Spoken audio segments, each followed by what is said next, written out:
chama Prolog. O Prolog é uma linguagem de programação lógica, que é um paradigma diferente do que a maioria das pessoas estão acostumadas. Então, a maioria das pessoas estão acostumadas a lidar com paradigma imperativo, às vezes com paradigma funcional.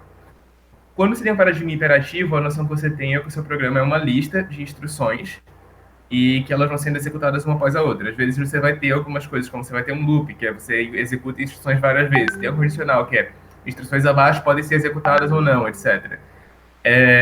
E você vai ter questões como uma função, que aí você pula de uma lista para outra lista. Tipo, mas no final é tudo lista de instruções. É isso que é programação imperativa, uma listona.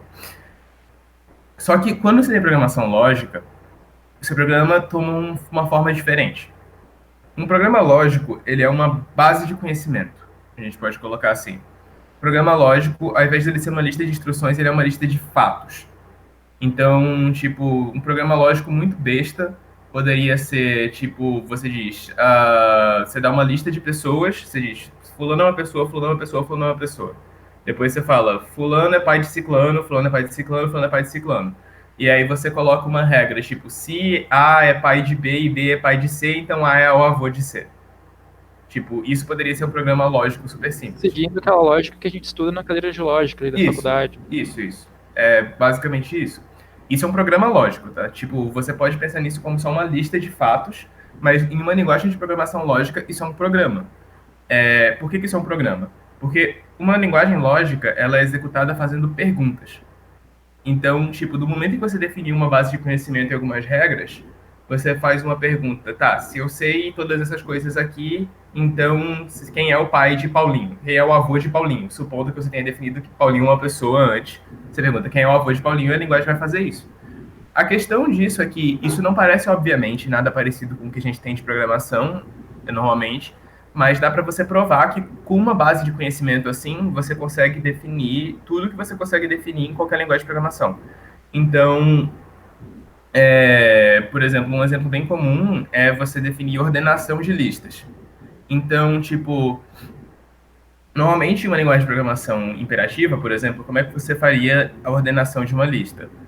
O esquema seria você definir uma função tal que ela recebendo uma lista, no final ela vai ter como output dela uma lista ordenada. Então vai ser uma lista, como eu falei, todo programa imperativo, uma lista de instruções.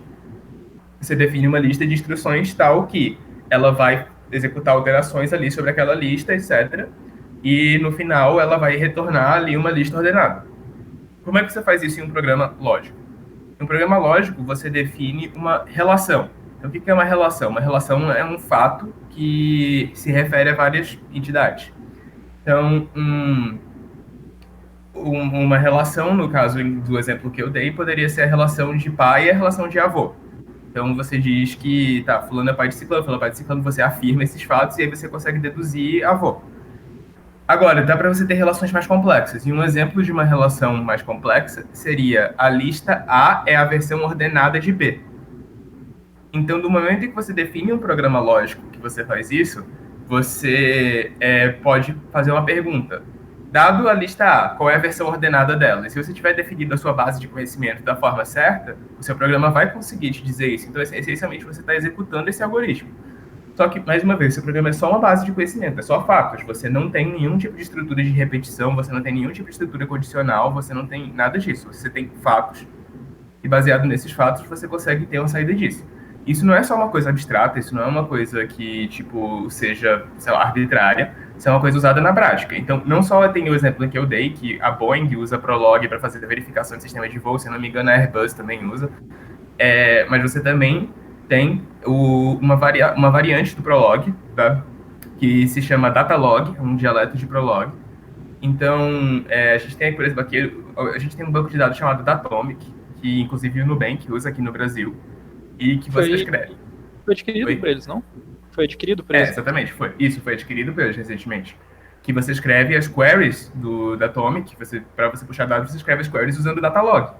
Então, você tem essencialmente o seu banco como a sua base de conhecimento lá e você usa uma linguagem de programação lógica para você fazer queries no banco, essencialmente. Então, isso realmente são linguagens que elas, se você quiser ser formal, elas são tudo incompletas, elas conseguem executar tudo que uma linguagem de programação imperativa consegue executar, mas elas não têm em nenhum momento nenhum tipo de if, nem estrutura de repetição, tipo, nem nenhuma estrutura desse tipo que a gente está mais acostumado com linguagem de programação. Então, se for olhar por esse lado, eu não acho que seja muito útil a gente definir o que caracteriza você ser uma linguagem de programação baseado em você ter essas estruturas que são esperadas.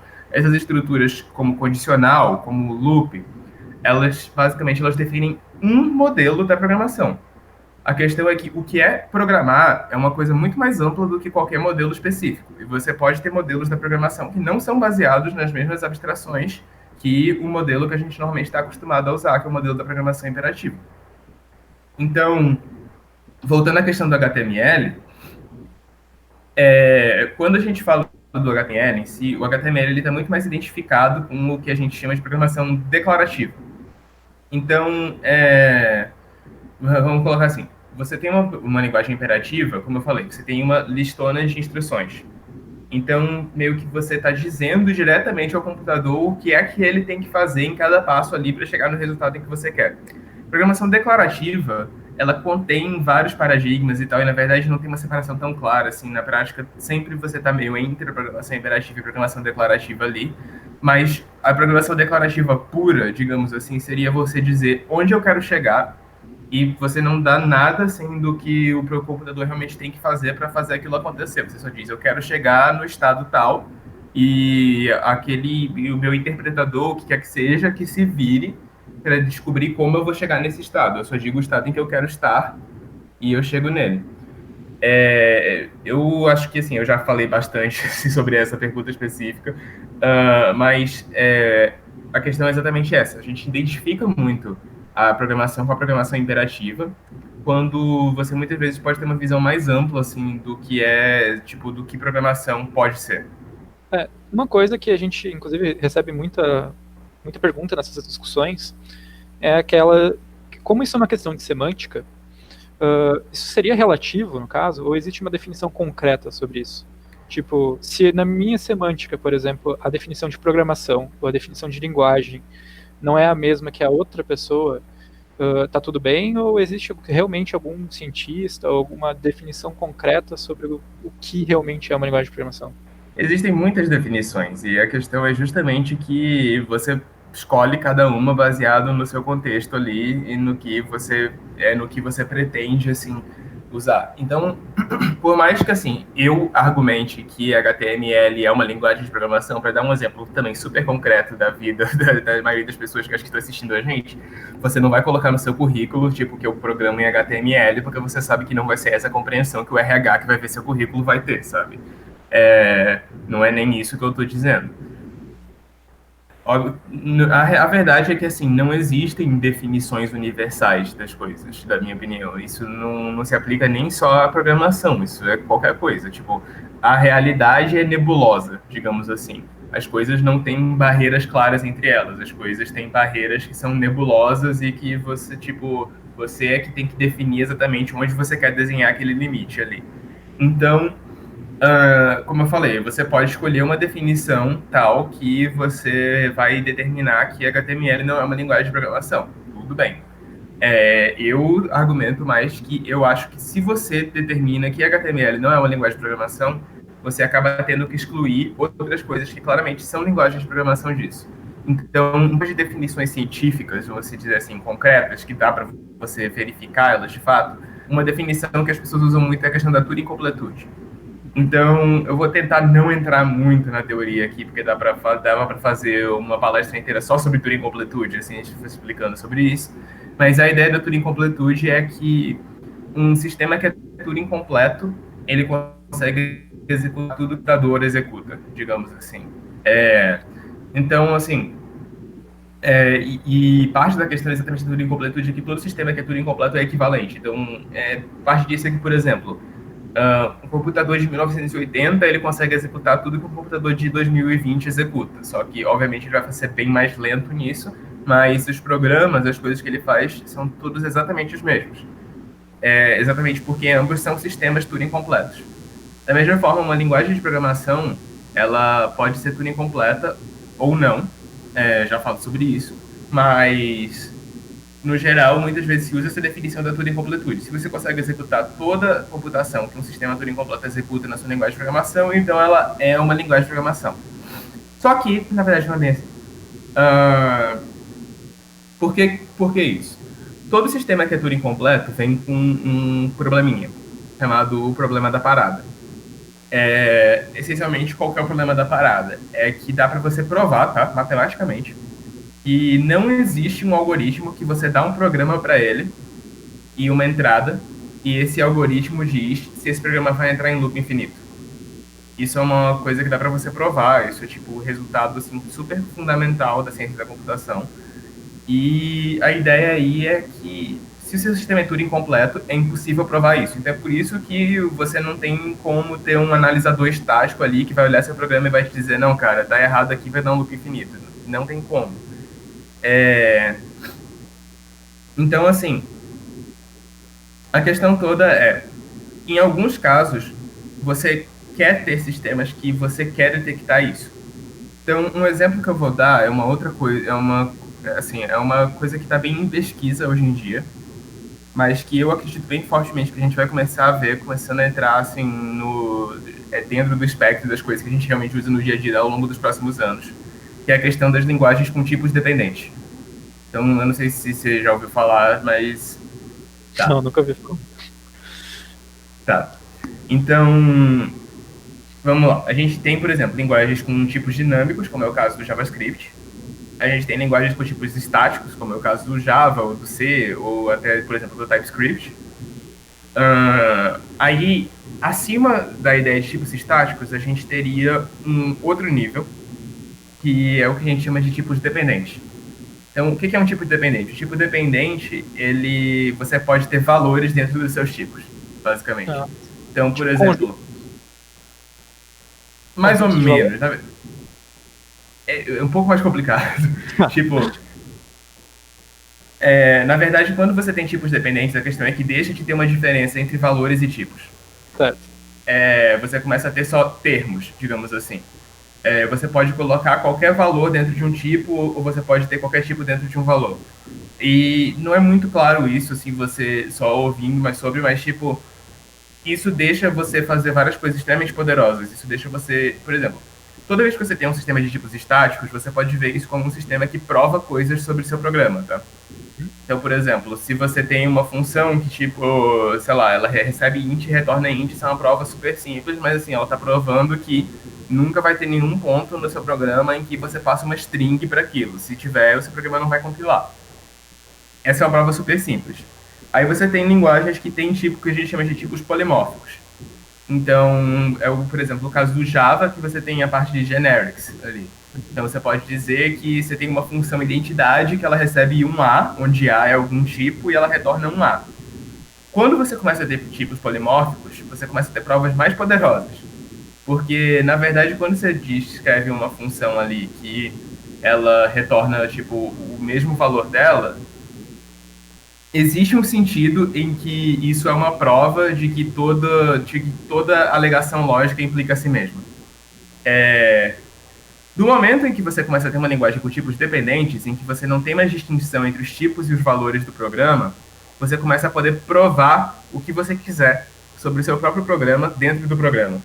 Então, por exemplo, você pode construir uma função em que você, sei lá, suponhamos que você tem uma função que ela vai pegar um array, uma lista, whatever, e ela vai duplicar todos os elementos. Se você passa 1, 2, 3, ela retorna 1, 1, 2, 2, 3, 3.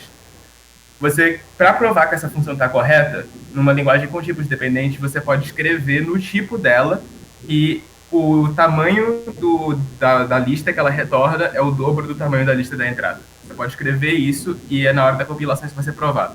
Você tem algum exemplo de linguagem com tipos dependentes? Tem algumas. Nenhuma delas é exatamente muito usada no mainstream hoje em dia. São assim, ainda uma área de pesquisa. Mas algumas linguagens que, na verdade, podem ser usadas já hoje em dia são Agda. Agda é uma linguagem que na verdade, ela foi... O que acontece? Existe uma relação muito forte das linguagens com tipos dependentes com provadores de teoremas. Então isso é uma coisa que, infelizmente, a gente na computação não costuma conhecer tanto, o pessoal da matemática usa bastante. Provadores de teorema são sistemas em que você pode escrever uma prova, assim, uma prova lógica e tal, dentro do sistema, e o sistema verifica para você se a sua prova faz sentido ou não, basicamente. Então existem muitos teoremas na matemática que foram provados só usando provadores de teoremas. Um exemplo clássico é o teorema das quatro cores, que diz que qualquer grafo você pode pintar ele com apenas quatro cores. Tipo, sem você nunca ter dois nós que tenham a mesma cor um do lado do outro, basicamente. Tipo, com quatro cores você consegue pintar todo o grafo, sem exceção. Então, esse teorema, ninguém nunca conseguiu provar ele manualmente, com o provador de teorema conseguiram provar, basicamente.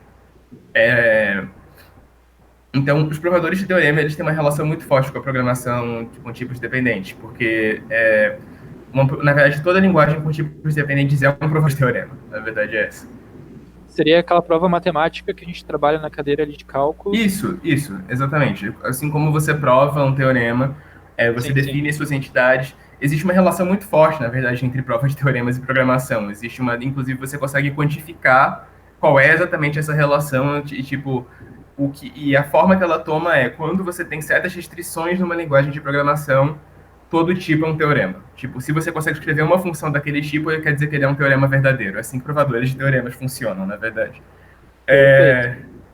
Mas, resumindo isso, quando você tem a programação dependentemente tipada, você pode colocar qualquer computação dentro de um tipo, entendeu? Você pode fazer um tipo, provar qualquer alegação sobre o seu programa.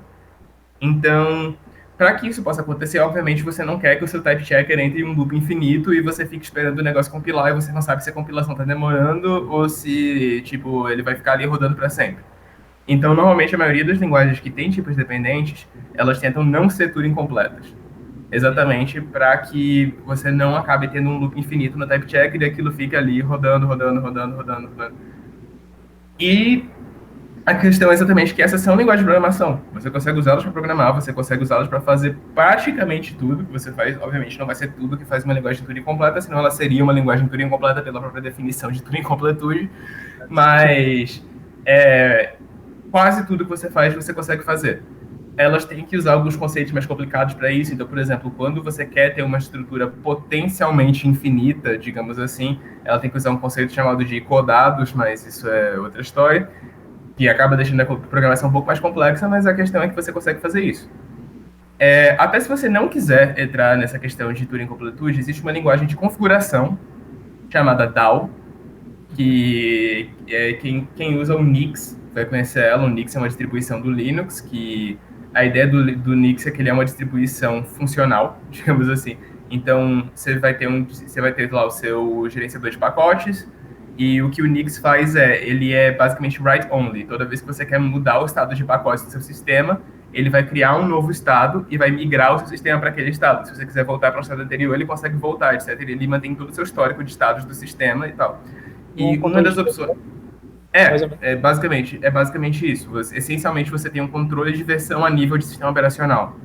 E uma das opções que você tem para configurar exatamente esse estado do sistema no Nix é o DAO. O DAO, ele é uma linguagem de programação não Turing completa. Ele é um pouco semelhante ao Haskell. Na verdade, ele parece meio que um híbrido entre Haskell e JSON. É meio engraçado. Mas a ideia toda dele no final você vai gerar uma configuração, então em muitos sentidos vai ser semelhante a um JSON e tal, só que ele também te dá todas as capacidades de programação, só que ao mesmo tempo ele não é Turing completo, então você consegue provar que a sua configuração não vai ficar rodando para sempre. Em algum momento vai sair uma configuração completa lá e o seu sistema vai usar aquela configuração. Tipo, é bem interessante, porque ele tem recursão, ele tem ifs, etc., mas ele não é Turing completo, você consegue provar que a sua configuração sempre termina de ser executada, basicamente. Então, basicamente, uma linguagem não precisa ser Turing completa, ou seja, ela não precisa ter todas as computações necessariamente que um computador executa para ser uma linguagem de programação. Só que aí entra uma questão que é a seguinte: até onde a gente pode estender essa definição, né? Porque se a gente parar para pensar, existem várias linguagens de marcação, até o próprio nome HTML, uma coisa que todo mundo fala muito é que tem marcação no nome do HTML. Então ele é uma linguagem de marcação. Até onde a gente pode estender essa definição, porque a gente entra no XML, no Markdown, Aí se a gente abrir lá um metadado do Word, a gente vai descobrir que existe uma linguagem de marcação por trás dos metadados do Word. Até onde a gente pode estender isso? Bom, se você quiser estender mesmo, você pode estender indefinidamente. Tem uma coisa que o pessoal do Lisp fala muito, que é que códigos são dado e dados são código. Então, isso é uma dualidade muito forte, assim, é que meio que ela é necessária em toda a computação. Então, você tem questões como, por exemplo, todo programa que você executa, ele também é um binário ali no seu sistema. O programa executado, ele só existe porque você tem um interpretador que em algum nível pode ser o seu processador. Aliás, isso é uma parada interessante de pensar sobre, porque a gente fala muito também da questão de distinção entre linguagem compilada e linguagem interpretada, né? Mas se você parar para pensar, o processador do seu computador é só um interpretador implementado em hardware. Tipo, é essencialmente isso. Então, seu programa é só um blocão ali de dados binários que o seu processador sabe interpretar. Seu programa em Python é só um blocão de dados binários que o interpretador do Python sabe interpretar. Então, de certa forma, toda linguagem interpretada, ela também só é uma linguagem interpretada em dois níveis, digamos assim. O interpretador do Python está sendo interpretado pelo seu processador e ele está interpretando o binário do seu código. E assim por diante. Então, tipo, a questão toda aí é, códigos são dados, dados são código. O Lisp ele trabalha muito em cima desse conceito, porque você pode ver todo, assim, quem usa Clojure também vai ter uma noção disso, que você pode ver todo o programa em dois níveis. Você pode ver o seu programa como o programa, ali as instruções que vão ser executadas, mas ele também existe como dados. Tipo, a grande coisa dos Lisps é essa, que o programa é escrito usando as estruturas de dados da própria linguagem. Então, você tem uma função ali, ela também é uma lista e tal. E aí você tem as macros, que são funções de código para código, basicamente. Tipo, O famoso Hello World em Lisp, né? Tu escreve Hello World da executada. exatamente. E assim, bom, mas isso eu tô assim dando uma viajada um pouquinho para dar uma noção das coisas, mas qual que é o limite que você coloca aí? Porque no final é o seguinte, por que que faz sentido no final a gente falar que HTML é uma linguagem de programação? O que que eu considero que é uma definição boa de uma linguagem de programação? Uma linguagem de programação é uma linguagem para você controlar um computador. É bastante amplo, mas eu considero que é a única definição que realmente captura toda a riqueza que você tem no meio da programação. Por que que eu consideraria que o HTML pode ser uma linguagem de programação? Porque o HTML ele está especificando um layout de forma declarativa, como eu falei, não é de forma imperativa. Ele não está dizendo ali, não, para você fazer isso, você vai desenhar um retângulo aqui e depois você vai preencher ele com a cor tal, como você poderia fazer para desenhar uma UI em Java, por exemplo. Mas ele está especificando um estado final que um interpretador, que digamos assim, que vai estar dentro do seu browser, vai achar uma forma ali de levar você para aquele estado. Agora, se você considera isso programação ou não, depende muito da sua semântica, mas eu acho que faz sentido, porque a gente considera outros sistemas em que você declara um estado final e você dá isso para um interpretador que vai determinar como chegar naquele estado final, como é o exemplo do Prolog, por exemplo, como programação. Então, acho que a questão para mim é essa. Você tem um estado, você tem um interpretador, você tem um estado final declarado ali no código, e esse estado final é declarado através de uma linguagem. O que significa ser uma linguagem? Significa que você tem uma semântica ali que define quais expressões são aceitas como expressões daquela linguagem, basicamente. Então, você tem toda aquela especificação do HTML que fala que as tags têm que ter certo formato, tem que ter certos atributos, etc. Então, ele é uma linguagem, assim. Aí entra essa coisa, tá, mas aí ele é uma linguagem de marcação. O que é uma linguagem de marcação? Uma linguagem de marcação é uma forma de você enriquecer texto de forma que uma ferramenta vai pegar aquele texto depois e ela vai, tipo, converter aquele texto em algum formato baseado nas indicações que você deu. Inclusive, a gente tem algumas delas que são Turing completas, né? Como é o caso do text. Então, Isso. por ser uma linguagem de programação não necessariamente não implica que não é uma linguagem de programação. Inclusive, se a gente quiser mencionar essa coisa da completude, uma coisa que é interessante de ver também é que HTML e CSS juntos são tuning completos. Foi provado num vídeo, se não me engano, que a gente vai adicionar no final depois, para quem quiser assistir. Isso. O HTML e o CSS juntos. Então, normalmente, para você provar turing completude de um sistema, você pega um sistema que já existe, que se sabe que é turing completo, e você implementa esse sistema dentro do outro. Porque todo sistema que consegue implementar um sistema Turing completo, ele é Turing completo. Porque ele pode executar todas as computações que um sistema Turing completo executa, simulando o outro, basicamente. E a forma que se prova isso para HTML e CSS é que você consegue implementar um sistema que a gente chama de a regra 110, que é um dos sistemas Turing completos mais simples que existem. Ele é um autômato celular de uma dimensão, então ele é uma linha assim, de células e uma regra de como essas células evoluem. E a questão é que, se você interpretar essas células de uma determinada forma, você pode escrever um programa assim nessa linha de células e ele vai executar e chegar em um estado final. E dá para você fazer isso só com HTML e CSS. Eu considero que até só HTML sem o CSS também justamente porque o HTML ele tem essas características de ser uma linguagem, de ter uma sintaxe, de ter uma semântica, e ele especifica um estado final que você chega nele através de um interpretador. E isso e várias outras linguagens que têm essas características a gente considera como linguagem de programação. Então, no final é isso. Tem aquela questão também, por exemplo, de Idris e outras linguagens que a gente pode citar, que elas não são tão completas. O próprio Ladder, que é uma linguagem um pouco mais próxima do HTML, porque ele também tem um fim bem específico, né? Perfeito. Então, a gente considera isso linguagem de programação, mas não considera o HTML. Né? Então... Isso. E assim, falando nisso, o que eu acho que acontece muito é que a gente deveria considerar assim, por que isso é uma questão tão polêmica. Por que as pessoas insistem tanto que o HTML não é uma linguagem de programação, não pode ser, etc. E aí eu acho que existe muito uma coisa que é mais uma questão social, de quem programa querer criar uma distinção entre programadores e, por exemplo, web designers, etc. E de você querer se sentir melhor do que as pessoas. Porque, não, eu programo, eu faço programação de verdade, as pessoas aí. E no final, assim, tipo, não acho que esse seja um bom motivo para você criar essa diferenciação, sendo que a gente considera um monte de coisa. E mais uma vez, isso são tudo coisas que dependem de contexto. Obviamente, você não vai colocar no seu currículo que você programa HTML, você não vai falar isso pro RH. Mas, ao mesmo tempo, eu acho legal a gente saber e, em termos talvez um pouco técnicos, não existe muito sentido em você criar essa diferenciação entre linguagem de programação, etc. Uma outra coisa que muitas vezes as pessoas consideram como sendo meio que inferior, entre aspas, à programação, mas que, na real, eu acho que até tem um caso bem mais claro do que o HTML para você dizer isso é uma linguagem de programação, é o Excel. Que muitas vezes o pessoal que programa fica meio, nossa, mexe com Excel, né, negócio besta, né? Tipo, sendo que o Excel é tudo incompleto. O Excel, ele é, tipo, a fórmula... aquela linguagenzinha das fórmulas do Excel ali, ela é tudo incompleta. Dá para você implementar qualquer coisa dentro de uma planilha do Excel. Qualquer app que você faz de qualquer jeito, dá para você implementar dentro de uma planilha do Excel. Eu já comuniquei ele com o GTK e fiz uma calculadora no técnico. Cara, muito legal. Eu não faço a mínima ideia nem de como você começaria a fazer isso. Depois me conta como foi isso, o que eu achei incrível.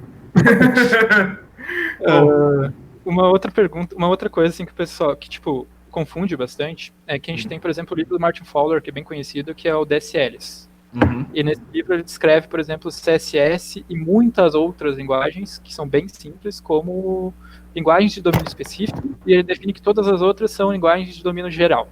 Exato. Então ele define quem é feito para uma computação mais ampla, que vai trabalhar com vários domínios de problemas, é uma linguagem para uso geral, uma GPL. E os que vão resolver um problema muito simples, um problema único, e que ela é feita diretamente para aquele problema, ela é uma linguagem de domínio único, né? Então, tu conseguiria explicar um pouco mais para nós sobre essas classificações que foram criadas aí pelo... Claro. Bom, então, qual que é a questão toda de linguagem de domínio específico? A linguagem de domínio específico, ela é uma linguagem que ela é criada para resolver um único problema. Então, muitas vezes assim, uma linguagem de propósito geral, ela é uma... E, mais uma vez, essas são definições relativas, tá? Você só consegue definir o que é uma linguagem de programação de propósito geral em relação à linguagem de domínio específico e vice-versa. Então, quando você define uma linguagem de domínio específico, você está essencialmente dizendo essa linguagem foi feita pensando em apenas um problema, em resolver apenas esse problema, e ela não foi pensada para se prestar muito bem a resolver coisas fora desse problema. Então, um exemplo que você falou seria o ladder. É, o ladder ele é justamente para você configurar programadores de controladores de lógica programável, e ele não vai servir para muita coisa fora disso. Outro exemplo seria, por exemplo, o CSS. O CSS ele é uma linguagem que tem um domínio específico. Mas o que é ser uma linguagem? Uma linguagem significa que é um conjunto de expressões que tem um conjunto de regras sintáticas que define que aquelas expressões pertencem àquela linguagem. Então, se a expressão segue as regras sintáticas x, y, z e w, ela pertence à linguagem whatever. Então, quando você tem um CSS, você obviamente não consegue fazer programação de propósito geral no CSS, sem um esforço muito grande, assim. Como a gente falou, HTML e CSS são tudo incompletos, mas isso é uma coisa mais acidental do que qualquer outra coisa. Mas aconteceu de as regras que especificaram ali definirem um sistema tudo incompleto do que de realmente aquele sistema ser tudo incompleto. A linguagem foi pensada para resolver um problema específico, que era definir a parte de estilização de elementos no HTML. Você pode usar para outras coisas, mas a linguagem foi pensada justamente para isso. Agora, essa barreira entre o que é uma linguagem de domínio específico, ela é meio porosa entre linguagem de domínio específico e linguagem de propósito geral. Um exemplo de uma linguagem que era de domínio específico e virou de propósito geral seria o OCaml. Na verdade, é a família dele toda, os MLs. Porque o ML, inclusive, para quem não sabe, o ML significa metalinguagem. E o motivo disso era que o ML, originalmente, ele era a linguagem de configuração de um assistente de provas. Isso nos anos 70. Assim, ele foi criado para ser a linguagem de configuração de um assistente de provas. E aí depois perceberam, nossa, isso aí daria uma linguagem de propósito geral legal. Aí começaram, aí meio que tiraram ele, fizeram um compilador, desculpa, e começaram a, tipo, colocar ele como uma linguagem de propósito geral e fazer pesquisa nesse sentido. Mas ele surgiu como uma linguagem que era para você configurar um assistente de provas. Inclusive, quem quiser saber mais sobre o Camel, a gente vai falar um pouquinho mais sobre ele no Mitec para frente, em que a gente vai trazer aí o pessoal para falar de Reason, que é Reason a nova linguagem, que é uma linguagem nova do Facebook. Aproveitar o ensejo, o Matheus Gomes aqui no nosso chat pediu SQL é DSL? SQL é uma... Você pode pensar em SQL como uma DSL, sim, porque SQL é feito para você fazer queries em bancos de dados. O próprio Datalog, que eu mencionei também, ele é feito para você fazer queries em bancos de dados.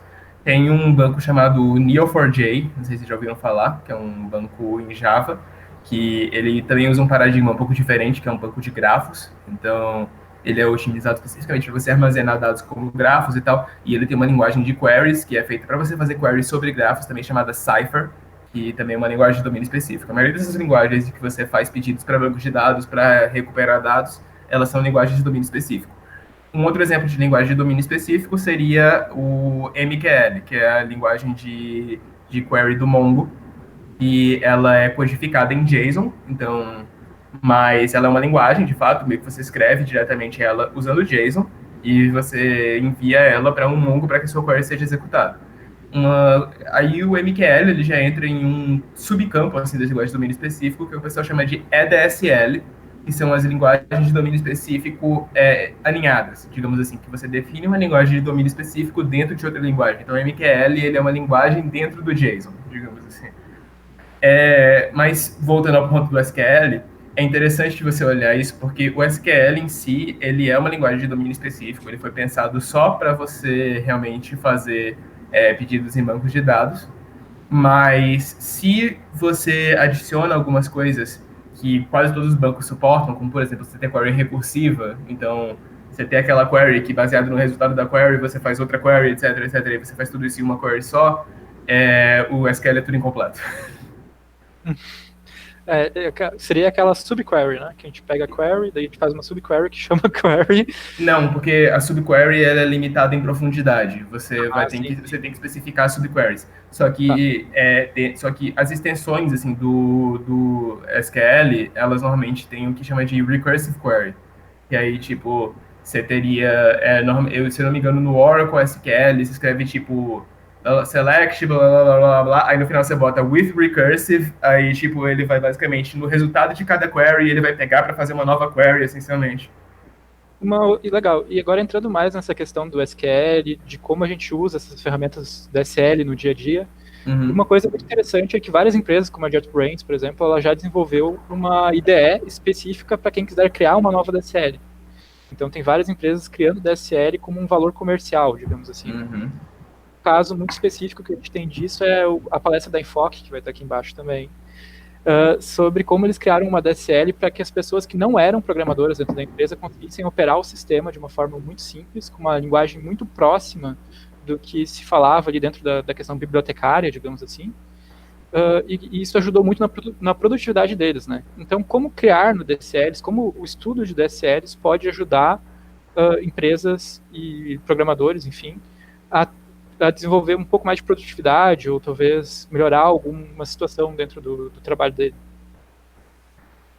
Eu acho que você falar sobre DSLs acaba levando você muito para uma direção próxima, não necessariamente a mesma coisa, mas uma direção próxima do que a gente chama assim de aquela coisa toda de design orientado a domínio.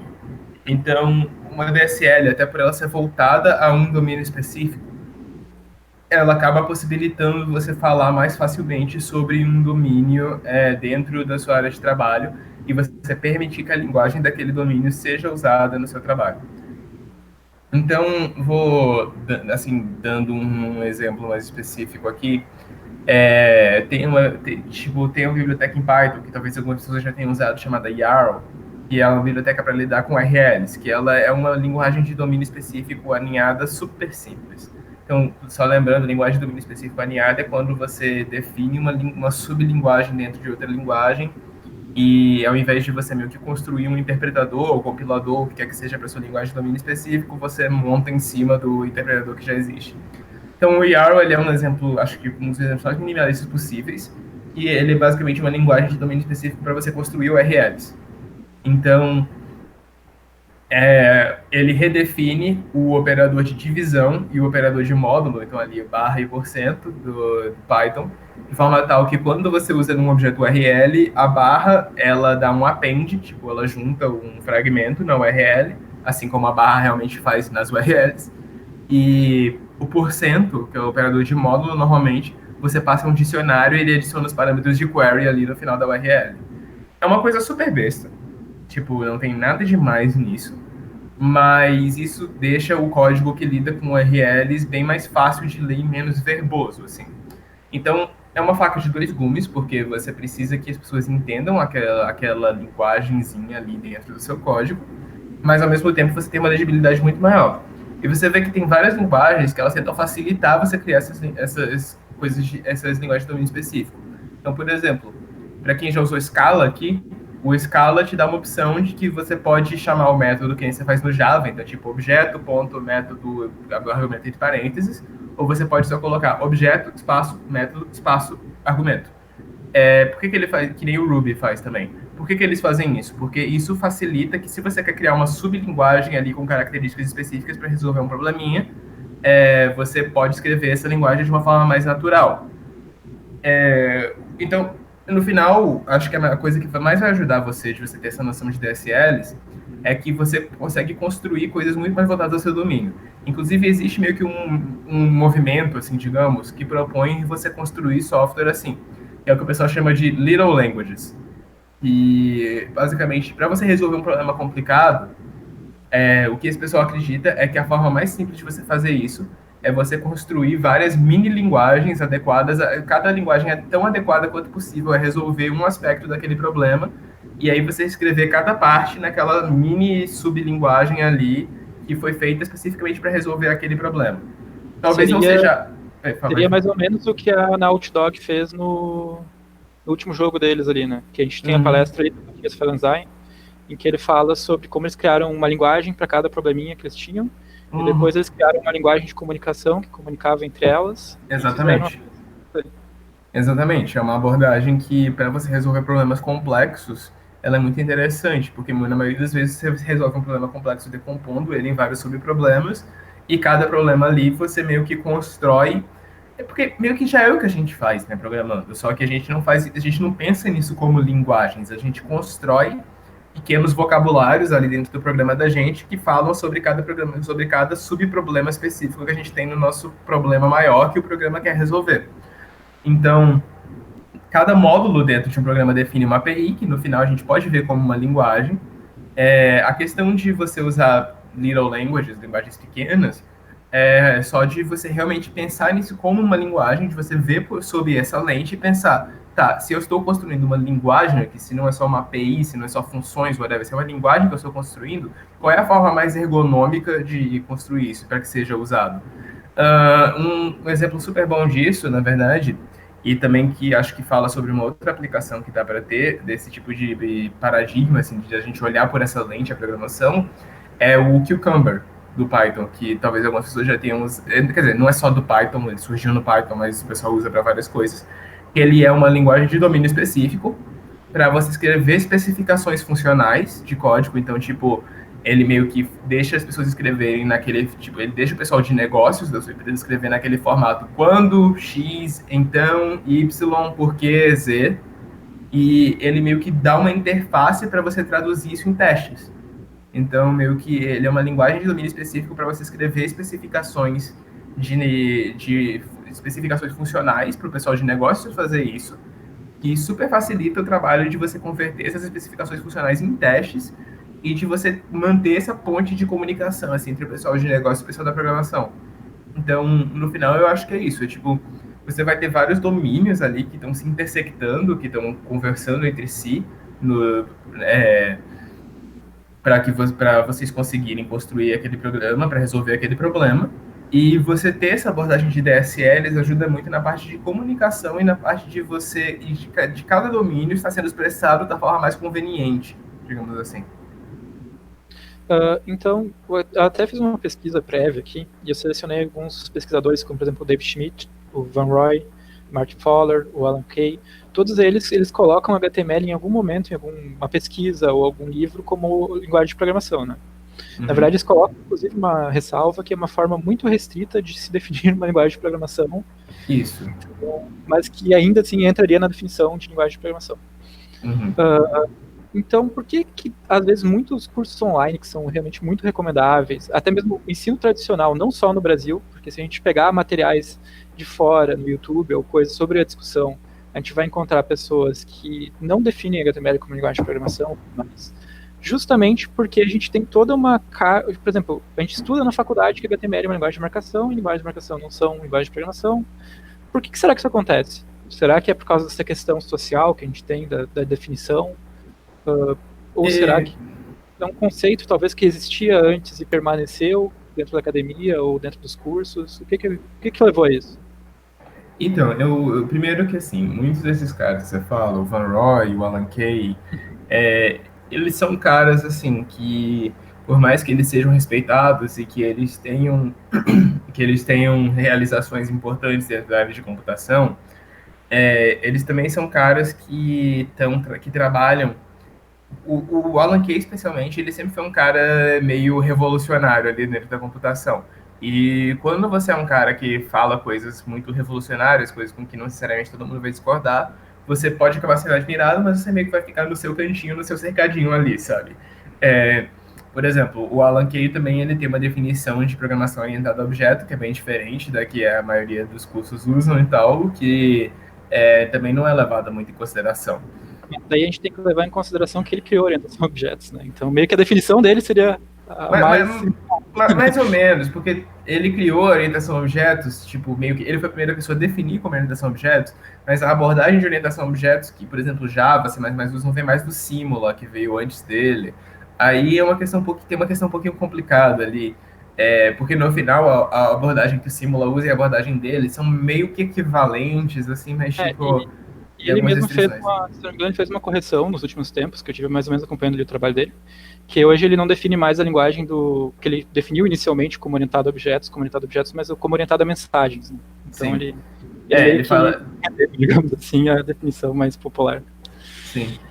Mas bom, Ah, em relação a por que que HTML acaba, por que acaba sendo ensinado que HTML não é uma linguagem de programação, mais uma vez, eu acho que volta um pouco para o que eu falei.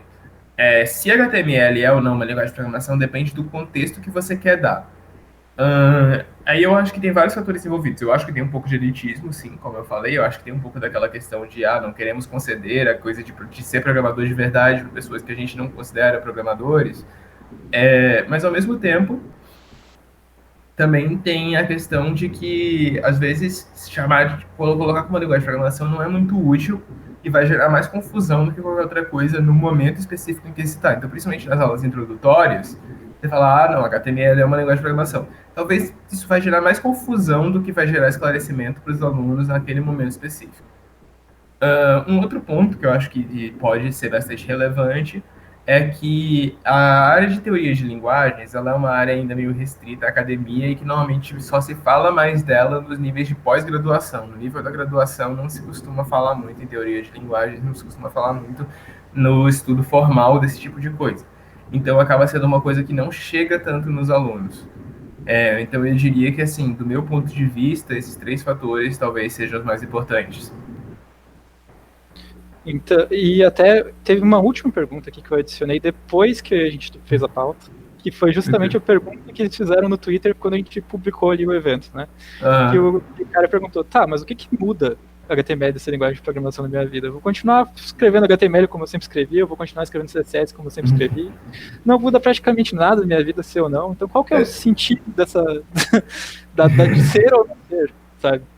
Isso é verdade. Você considerar ou não que HTML é uma língua de programação não vai mudar muita coisa na sua vida. HTML é o que é, ele serve para o que serve, e até questões como, por exemplo, que HTML e CSS juntos são tudo incompletos, não servem para muita coisa além de ser um fato interessante. Tipo, você não vai escrever um programa dentro da regra 110 implementada em HTML e CSS. Tipo, é teoricamente possível, mas o interessante é que é teoricamente possível e não que você realmente vai fazer alguma coisa sobre isso. Mas eu acho que no momento em que a gente começa a questionar essas questões, como por exemplo, HTML é uma linguagem de programação, você começa a ter que pensar em coisas do tipo, o que é uma linguagem de programação? E aí você começa a pensar em coisas como, por exemplo, se você define, por exemplo, eu dei uma definição um pouco antes, que eu falei que tudo que você usa para controlar um computador é uma linguagem de programação. Se você começa a pensar sobre isso, você começa a pensar, mas o HTML ele é renderizado ali e no final ele vai gerar um layout. Se você pensar nisso, um arquivo de imagem, ele também faz uma coisa semelhante. Quando você abre um arquivo de imagem, um editor de imagem, ele vai ser renderizado, ele é um monte de bits arbitrários ali, que eles vão ser abertos para um editor de imagem, e que o editor de imagem, na verdade, é que imperativamente vai pintar uma imagem na sua tela. Então, assim, você poderia dizer que arquivos de imagem são uma linguagem de programação? Eu acredito que não, mas aí, onde é que você coloca a barreira aí? E aí você começa a pensar em questões justamente como essa, tipo, você tem dados e você tem código. Onde é que você coloca a barreira entre os dois? Existe uma barreira entre os dois? No final, tipo, tudo isso são, como eu falei, o seu processador, em um determinado sentido, ele é um interpretador em hardware. Você pode considerar, por exemplo, suponhamos que tem um editor de imagem que ele é escrito em Python. Tipo, você tem um editor de imagem que ele é escrito em Python e ele vai renderizar na sua tela. Então você tem o seu processador que está rodando um interpretador de Python, que está rodando o seu coisa de imagem, que tipo está pegando os dados da sua imagem e jogando na sua tela. No final, onde que fica o limite aí? E aí, quando a gente começa a pensar sobre esse tipo de coisa, começa a ficar mais claros algumas coisas meio estranhas.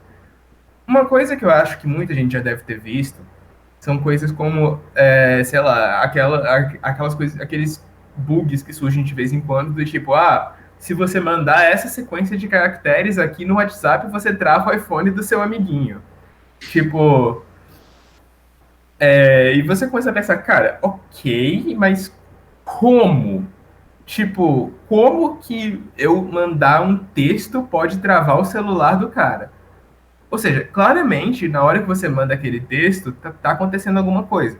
E aí, se você começar a estudar um pouquinho, você vai descobrir que uma fonte é uma parada muito menos inocente do que você pensa que é. A maioria das fontes, elas contêm, tipo, informação que, se você manipular das formas corretas, você consegue esconder código dentro de uma fonte.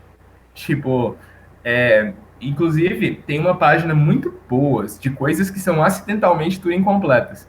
Uma dessas coisas é a forma como o Unicode trata de linguagens que, tipo, trata de mudanças de direção. Então, tipo, você tem linguagens que são da direita, da esquerda para a direita, e linguagens que são da direita para a esquerda. Se você manipular direitinho o seu texto, nas mudanças de direção do Unicode você consegue esconder código. É uma coisa meio absurda, assim. Então, tipo, quando você começa a pensar nessas questões, tá, isso aqui é código, isso aqui são dados. A gente meio que tem essa noção na cabeça da gente, tipo, de que certas coisas são código, outras coisas não são. Mas no final, tudo isso está sendo executado no computador por baixo. E um monte de coisa que tem regras suficientemente complicadas, você pode esconder código, digamos assim.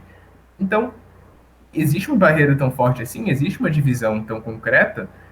O fato de que você consegue mandar um texto para o seu amiguinho e você consegue travar o iPhone dele é uma coisa que, tipo, não mostra que talvez a definição entre execução e apenas dados ali não seja tão forte quanto você pensa. Um outro exemplo aí é o que, tipo, o PostScript. Então, o PostScript, ele é uma linguagem, você pode pensar nele como uma linguagem de marcação, entre aspas, que a maioria das impressoras, na verdade, elas são interpretadoras de PostScript. Então, quando você manda um arquivo para a impressora, na verdade, ele está sendo convertido em um arquivo em PostScript, que vai servir como uma sequência de comandos ali para o cabeçote da impressora, para que ele realmente imprima o que você está mandando. Então, toda impressora, na verdade, é um interpretador. E você normalmente não pensa nisso. Quando você abre um arquivo em PostScript, você pensa nele igual você pensa em um PDF. Tipo, é só um arquivo ali. Mas o próprio PDF, você também dá, tipo, ele também pode esconder código nele. Ele nem pode fazer coisa. Então, eu acho que assim, você pensar que HTML é uma linguagem de programação, não é uma linguagem de programação, não vai mudar o seu dia a dia, não vai fazer você começar a usar HTML diferente, mas eu acho que talvez faça você começar a ficar um pouquinho mais desconfiado em relação a existir essa divisão tão forte assim entre dados e código, e ficar pensando um pouquinho, tá, esses formatos de dados que eu tenho aqui, o que eles realmente significam? Para mim, no final, a grande coisa é essa. Perguntas no chat? Por enquanto não temos mais nenhuma pergunta aí. pode seguir. Boa. Mas se alguém tiver alguma pergunta, só dizendo, é só jogar aí pro chat que eu reproduzo aqui pra dentro da conversa. E eu acredito que a gente já discutiu muitas vezes isso em vários grupos, né? Uhum. E eu acredito que todas as vezes que a gente discutiu isso, a gente meio que como é que eu posso dizer assim? A gente tem mais pessoas hoje que acreditam que não é uma linguagem de programação do que pessoas que acreditam que é realmente uma linguagem de programação. Uma grande mensagem para esse pessoal, assim, que talvez não dê tanta importância ou que não esteja tão atento a essa questão, seria entender um pouco mais sobre o que é dados e o que é programação mesmo, tipo, entender no sentido de ficar mais atento a isso. Talvez, assim, também questionar a existência de uma divisão tão forte assim entre uma coisa e a outra. No final, assim, eu acho que, como eu já mencionei algumas vezes, essa é uma questão que tem um pouco de relação também com a questão de divisão entre linguagem compilada e linguagem interpretada. Que quando você pensa quando você pensa numa linguagem interpretada, a questão é, tem alguma coisa ali que está executando o meu código para mim. Mas, por exemplo, o JavaScript, hoje em dia, ele normalmente é compilado. Quando você abre um site no seu browser, normalmente o seu browser faz uma compilação ahead of time daquele JavaScript, gera um bytecode, e esse bytecode é que é executado. Quando você abre, normalmente o Python também é assim, o Python ele vai compilar aquilo, vai gerar um bytecode e vai executar só o bytecode. Inclusive, se eu não me engano, o Chrome, ele tem 5 níveis de bytecode no JavaScript. Então, tipo, você tem um bytecode basicão, você tem um bytecode mais otimizado e você vai assim. E no final ele tem um gerador de código nativo para partes muito quentes do código, que vão ficar executando o tempo todo para aumentar a velocidade daquilo. Então, assim, quando você tem um JavaScript, aquilo que está sendo enviado pela rede são só dados.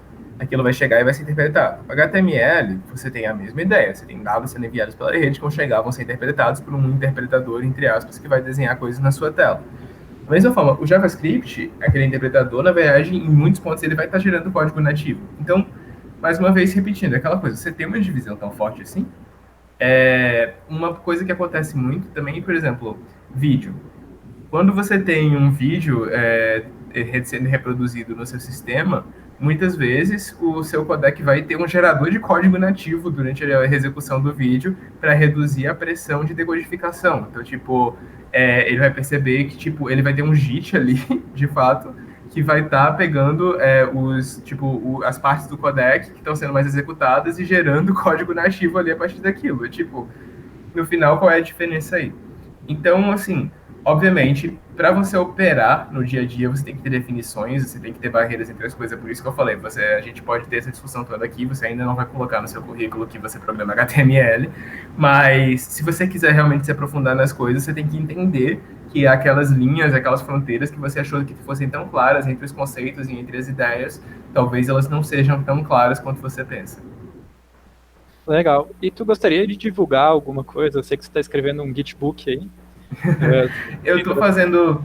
Então, eu acho que esses aspectos mais teóricos da ciência da computação, muitas vezes, eles são, digamos assim, eles não são tão divulgados, a gente acaba ficando muito focado na prática, assim, o que o pessoal fala muitas vezes é o que paga os boletos.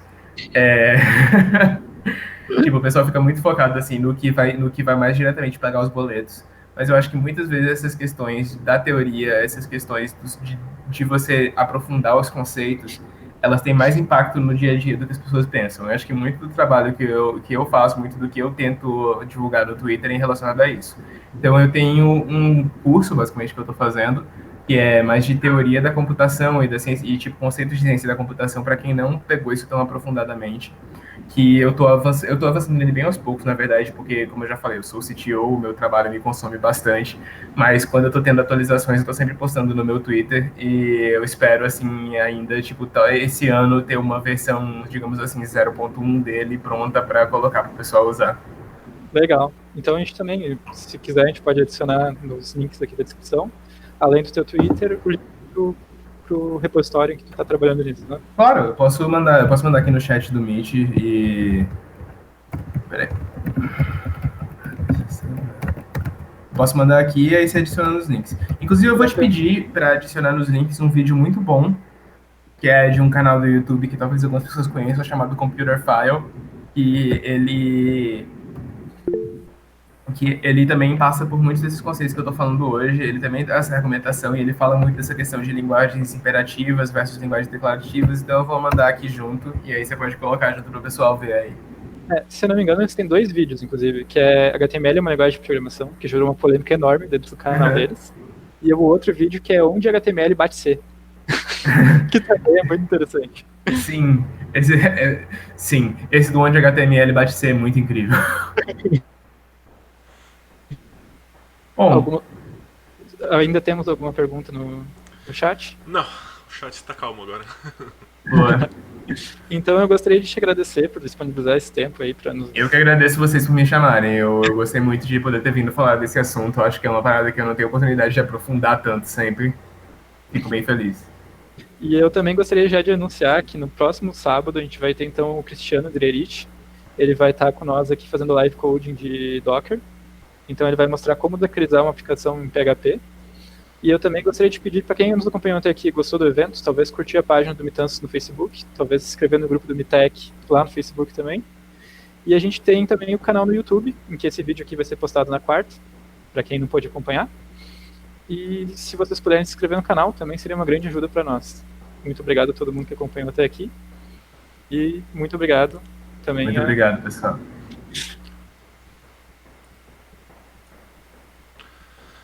Fechou. Encerramos lá no Zoom. Yay! Boa. Agora não estamos Boa. mais